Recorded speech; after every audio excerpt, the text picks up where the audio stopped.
Last Friday, State Transportation Department officials decided the bridge at Interstate 40 and Council Road had to be closed to traffic. A rig owned by the Southwest Paving Company drove under the bridge, carrying a load that was much too high. The load bent all 8 steel beams underneath the bridge. This incident was reported, but many others around the state aren't. Still, officials say thanks to a campaign offering a reward for information on trucks that may be involved in damaging bridges, the public has become more aware of the problem. The response is good. However, in the situation that we're talking about, the most current that you and I are familiar, in the situation, we're a little surprised that there was not more immediate call in. However, fortunately, in our case, we had someone that practically witnessed it. But it concerned me a little bit, Ed, that all the cars at that particular time of day, that maybe 2 or 3 or half a dozen didn't call in and say, well, we saw it, because if the bridge had come down, they might have gotten hurt too. Motorists can expect the detours at the Council Road Bridge to be up for the remainder of 1982. Fixing the bridge will cost $300,000. Officials realize the detours are a nuisance, since Oklahoma City already has more road repairing going on than motorists would like to see. Ed Stewart, Action 4 at the I-40 and Council Road Bridge.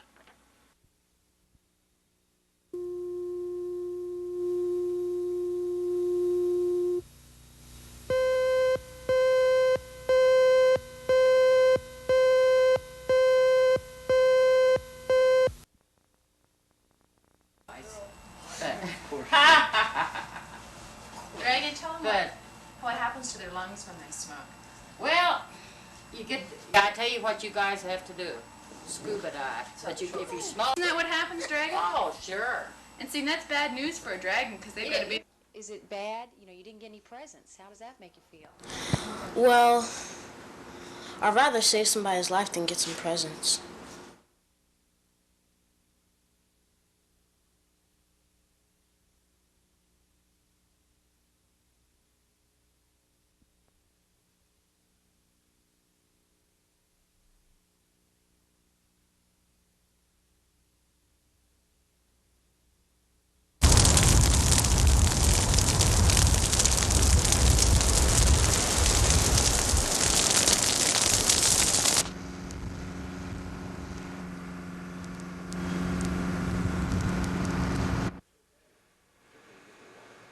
Throughout the state, we'll have probably a very bad fall and winter because we've had such a wet spring and even summer, and that means the vegetation, there's more of it, it's taller, and so once it begins to die and to dry out, we'll have much more to burn than we do many years.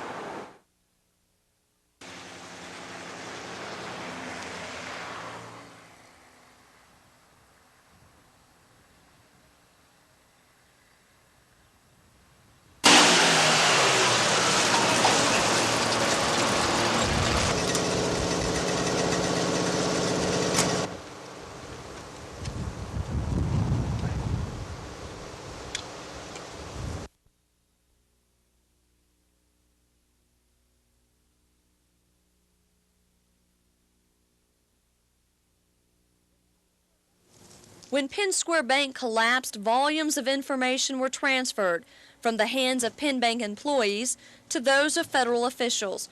In the past 6 weeks, the FDIC has sifted through documents, contracts, agreements in search for the cause and culprits of the bank's demise. The bank's failure is attributed to millions of dollars in bad loans, principally to the oil industry. Allegations have been made against many of Penn's top banking officials and customers. But there is still much, if not most, of the Penn Bank story that is still untold. How deep and severe will the charges be against the once financial moguls in the community? The answers may be startling, but they will soon begin to unfold during the first of many investigative hearings. Tomorrow, the congressional hearings begin in Oklahoma City. U.S. congressmen, banking leaders, and Oklahoma notables will all be present. It will be an important chapter in the saga of Penn Square Bank. Debbie Mash, Action 4.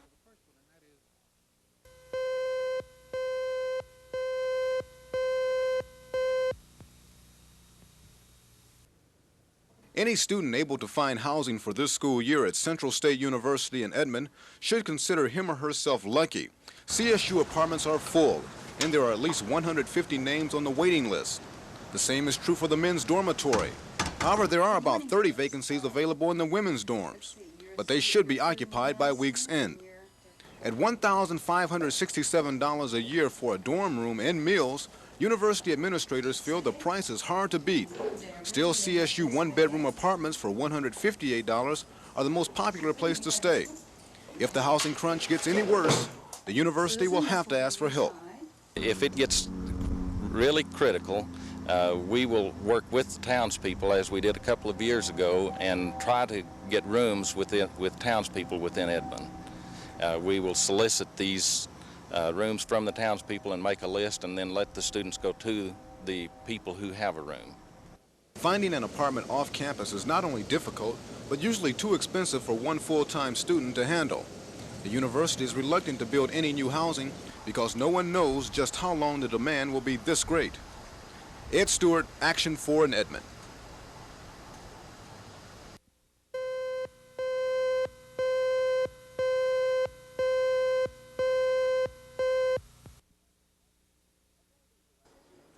Authorities arrested Robert Luther Hatcher in a Tulsa park last month. Police say Hatcher had been holding 10-year-old Doug Dixon against his will.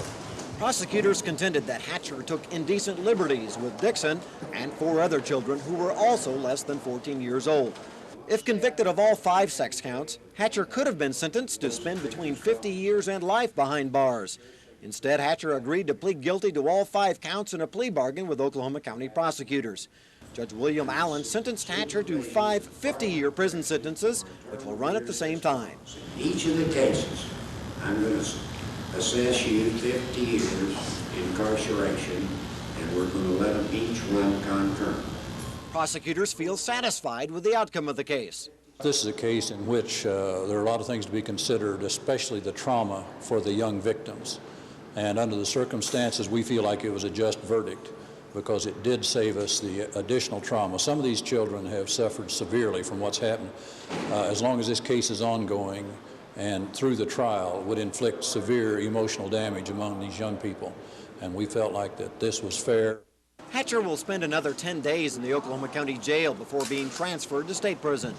Authorities don't think there's much chance Hatcher will be getting out of jail anytime soon, since the Pardon and Parole Board treats sentences of more than 45 years as life sentences. Scott Wallace, Action 4 at the Oklahoma County Courthouse.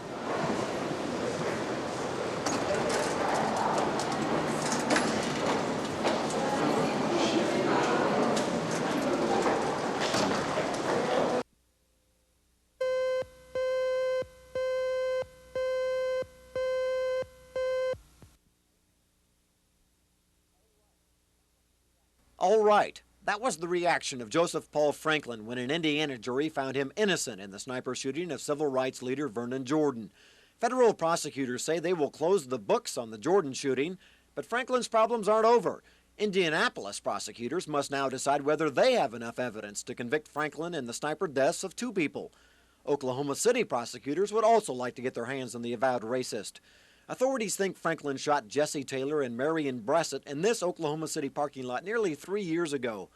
Prosecutors say they can prove Franklin pumped 5 shots into the couple as he hid in some trees across the street. District Attorney Bob Macy says he'll start extradition proceedings to bring Franklin back to Oklahoma as soon as he gets the okay from Indiana authorities. We're now talking to the state of Indiana, who also has charges against them. Since he's already there, if they want to proceed, we'll allow them to do so. If they do not, we will extradite him to Oklahoma. Regardless of whether Joseph Paul Franklin is convicted of either the Indianapolis or Oklahoma City slayings, he won't be getting out of jail anytime soon. He's already been sentenced to 4 consecutive life prison terms for the slaying of 2 Salt Lake City men. Scott Wallace, Action 4.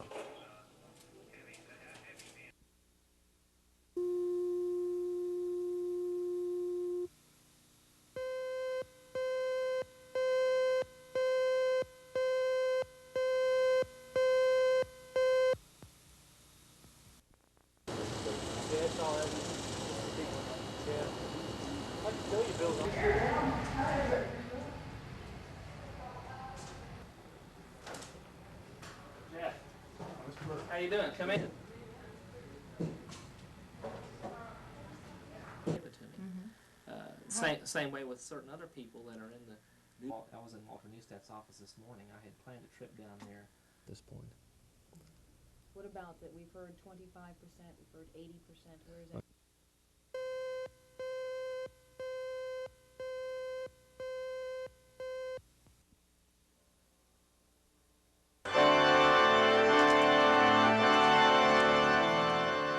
At times, it seemed like this day was never going to get here, but graduation day has arrived for 67 Oklahoma Highway Patrol troopers.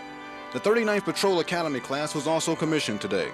Graduation marks the end of 16 tough weeks of training. Family and friends join the rookie troopers as they listen to speakers talk about the high standards of their jobs. That you will discharge your duties as a law enforcement officer to the best of your ability.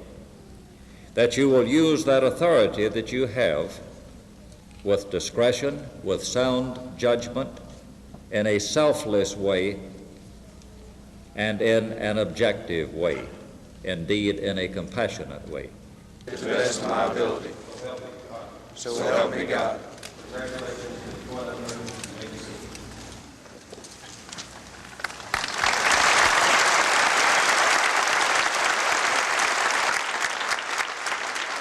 Like always, graduation means the beginning of a new way of life, but it also means goodbye to old friends.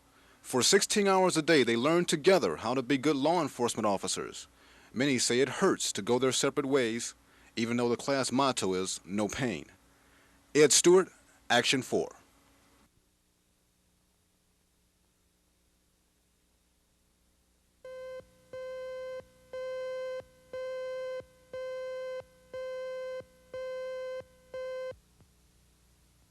How are the figures looking? Do you have any idea exactly what they're looking like to get the vote turned out and everything? I've got a city manager. Okay.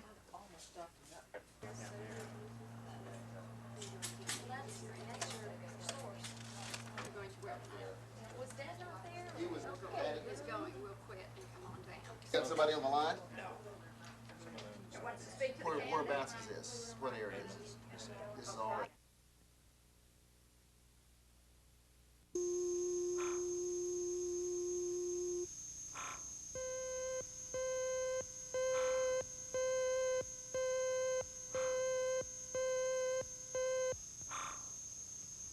Well, I expect I'll do everything we possibly can to help the Republican nominee, because I think they'll do a good job. I think they'll be good for Oklahoma and help make some changes. I think they're very much needed. Do you have a favorite? Well, we'll see. Whoever happens to win, I think, will be my favorite.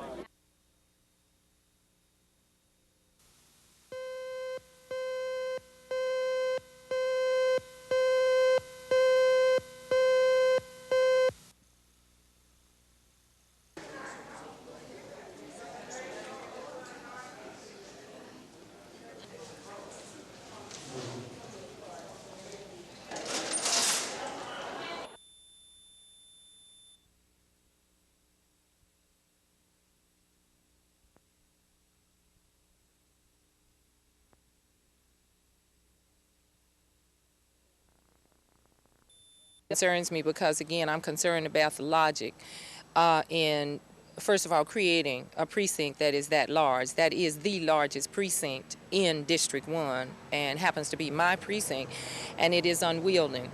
It is, you know, without a doubt, to me, it was a bad decision to put that many voters in a spot that size. Now, the size of the precinct may not be a problem if there is a larger facility that can accommodate that many voters, but it was nowhere near adequate for the number of voters that were assigned to vote there.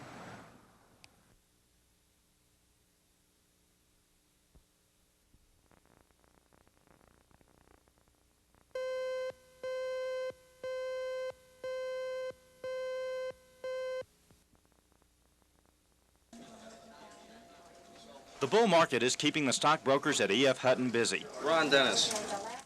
Dennis Artis is watching a lot of stocks, especially City Service Company.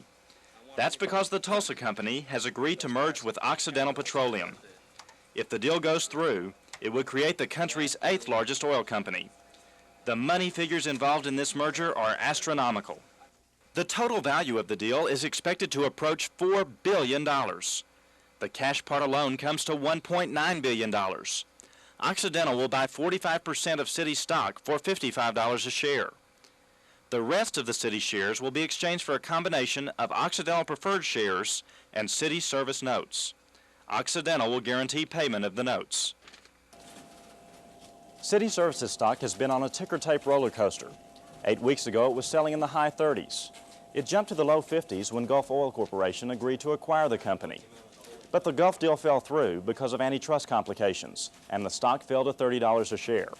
However, the collapse of the Gulf deal opened the door for Occidental. Office Manager Tom Phillips explained why City Service has been an attractive merger target. Well, there's two primary reasons. Number one, City Service has very large domestic oil and gas reserves and production. And number two, our analysts feel that they've got a cash flow of approximately $1 billion a year, which of course makes it very attractive to any acquiring company. Phillips and Hutton's brokers hope there will be other mergers involving large companies in the near future. That's because these kind of deals can mean a lot of money not only for investors, but also for the people who sell stock. Bill Ross, Action 4, at the offices of E.F. Hutton.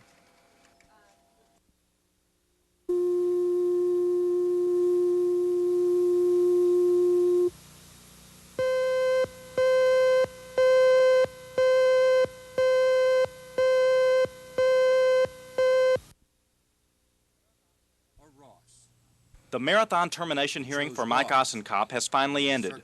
Ossenkop has been accused of falsifying an expense report after a trip to Houston last February. He's also accused of taking part in a conspiracy with 5 other administrators to charge the school district for meals they did not eat. Ossenkop has said he simply made a mistake on his expense report. He has been willing to reimburse the district for the amount overcharged.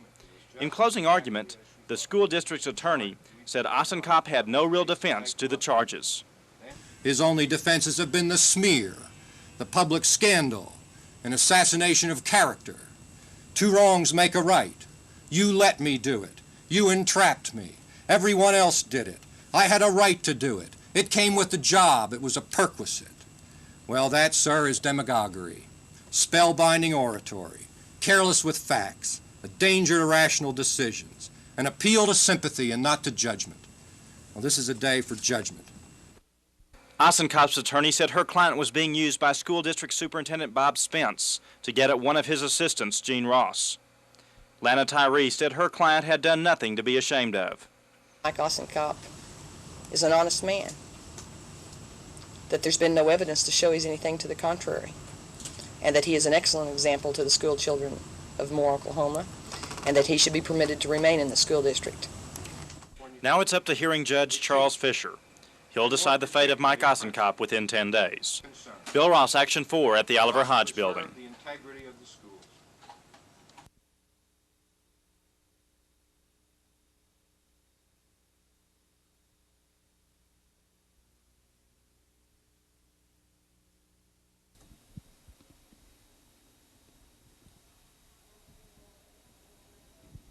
Better slow this one down. You want to take this? Why do they have to do this? An emergency situation. A life is at stake, and an emergency medical team must respond. Life and death are determined in a matter of seconds, and those seconds are a test of the emergency medical technician's skills. Today, Amcare members from across the state of Oklahoma were here at Crossroads Mall, involved in drills and exercises in an effort to hone those skills and better serve their community. Under the watchful eyes of their instructors, the drivers ran a course of traffic cones designed to present them with maneuvers they may have to make out in the field. The course is tough, but the drivers feel it is an exercise that keeps them aware of their own capabilities, the same capabilities that could make a difference in an emergency. Sure, the exercises that we do here are just kind of an extension of what we do in class. You know, we go through a lot of simulations in class to get you prepared for what you will do in the field. Okay. Does that hurt any when I move your leg? No. Okay, does that hurt? Hurts up here. Okay, good. Besides driving tests, the EMTs were graded on extrication, or removing injured people from wreckage. It's tricky business. It calls for teamwork and knowing how to handle the injured party. The EMTs are also required to know appropriate medical procedure. The audience that gathered at the mall to watch seemed to be relieved to know that the crews were drilled regularly. They really knew what they were doing. I was real pleased. I think they need this. And I myself would feel safe if they picked us up, you know, in an accident. I really would. CPR, cardiopulmonary resuscitation, was also demonstrated today. Officials hope the 5th annual To Save a Life competition left its mark on the shoppers who just happened to glance over for a while and let them know that the EMTs are prepared and with practice hope to get even better. Kevin Ogle, Action 4. Acid balance shift in the blood.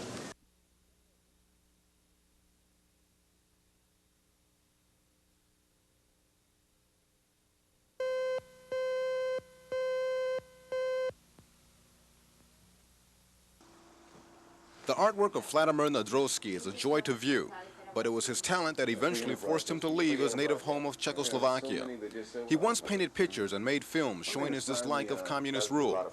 When threats of prison came, Nadrowski, his wife Eva, and their 2 children decided it was time to defect. It took several attempts before the entire family made it as far as Greece and then to Oklahoma City. Through a translator, the Nadrowskis say they had to leave Czechoslovakia. Okay, it would have been very, very hard on everybody. Well, he would have faced a prison sentence of some kind, for sure. And that meant that the rest of the family couldn't get, like she's an architect there, and she wouldn't be able to continue that line. She would have had to go into something else. And Bo would, at age 14, he would have had the common labor type. Was the only thing he could ever do. And the cost of everything is about 300% or so higher than it was, like meat and so on. So, like Eva said, they don't know how they ever would have made enough money to even eat under those conditions. The Nadrowskis are happy with their new home and feel once they conquer the English language, things will be even better. Vladimir is still painting, but as a freelance artist, staying away from his political views. Still, the Nadrowskis are sad about leaving everything they own back in Czechoslovakia. However, think it was worth it to also leave the communist government behind. Ed Stewart, Action 4 in Northwest Oklahoma City.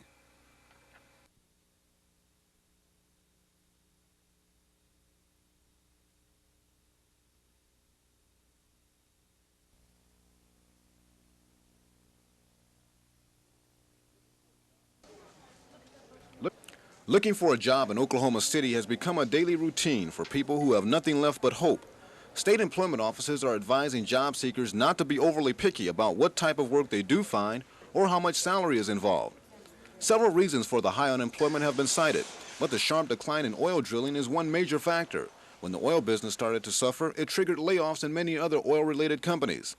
Employment officials say a lot of people used to high wages in the eastern part of the country have little skills, and it takes specialized training to find the job of your choice in Oklahoma. But unless a person is hard-pressed to find work, the State Employment Service can't really place unskilled people in many jobs. Some of the people that we deal with have skills that are not in demand here. We can't place them because of that. It's not that they're unemployable people, it's simply that they don't have the skill that's in demand here. A lot of people that we get in here are unskilled, totally unskilled. And right now, because of the national economic situation, there are very few unskilled labor type jobs available. Officials remind long-time job seekers that unemployment benefits don't last forever, so it's important to keep looking. And for those unskilled workers who may be thinking about changing jobs, now's not the time. Ed Stewart, Action 4 at the Oklahoma Employment Office. About 10 blocks west.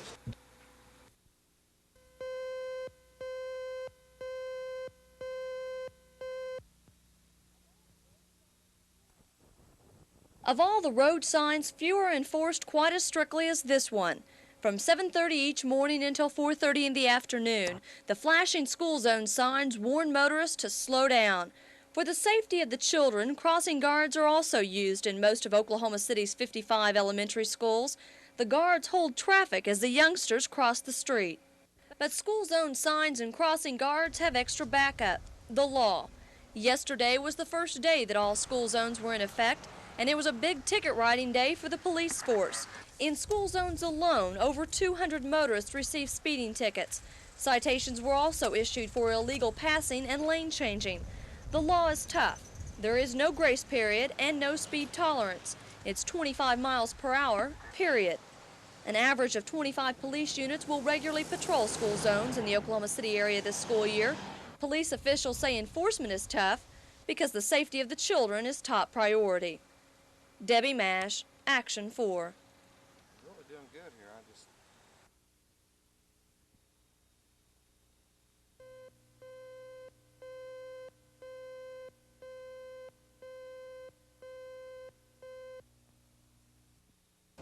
It's a matter of one big box fan pointed to hit the widest group of students.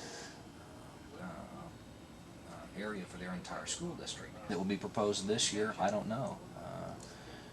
In a classroom, you don't have the same ventilation. Some of the buildings are set up where there's maybe one window in the classroom. You've got a middle school that was built for air conditioning, Rogers Middle School. At Rogers, they have one window per classroom for those classrooms that have windows. You have some classrooms at Rogers that don't have windows, period, so you're dealing with students that may be in a small classroom situation with 25, 30 other students, a teacher, and maybe all you will have is a fan, and that fan isn't going to be sufficient to circulate enough ventilation for everybody.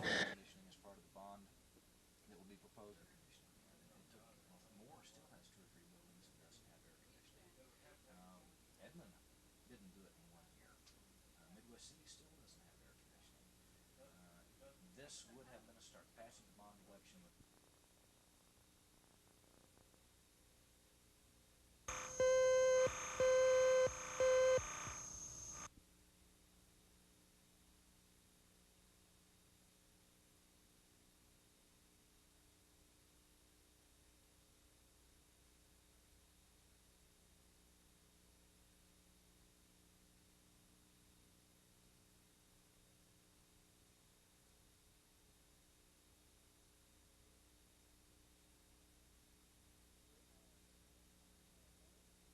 They are occupying our land. We have the right to deal and to use all methods and means to continue our struggle.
Officers cautioned him repeatedly to stop.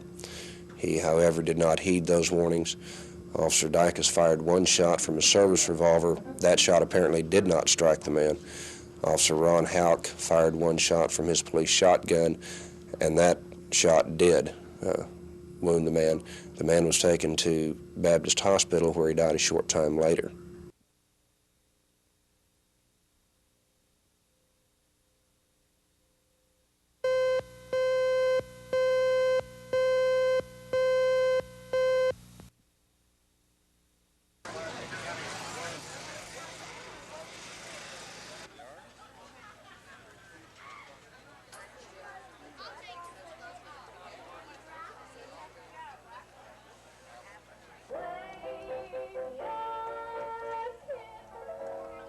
No, we do it because we love it. We do it because we're all here. We're a part of South Oklahoma City, and we do it volunteer. It's just something that gets in your blood. We just want to do it better and bigger every year.